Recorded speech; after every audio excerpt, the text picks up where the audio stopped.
તો અમદાવાદમાં Maninagar railway crossing પર રેલ અકસ્માતને આમંત્રણ આપવામાં આવ્યું છે। રેલવે ક્રોસિંગ પર ઉતાવળિયા લોકો રેલવેની ઘોર બેદરકારી સામે આવી છે। ત્યારે સામેથી આવી રહી હતી એક ટ્રેન અને ક્રોસિંગ કરતા ફાટક બંધ થઈ ગયું હતું।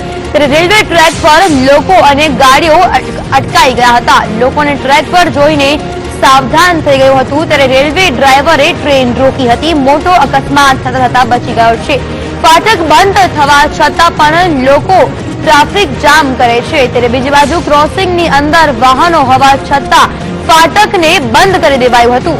ત્યારે બંધ ફાટક અને અટવાયેલા લોકો પણ જે રીતે ખોફમાં હતા તે દ્રશ્યો સર્જાયા હતા। જો ટ્રેન સ્પીડમાં હોય તો મોટું અકસ્માત સર્જાઈ શકે તેમ હતો।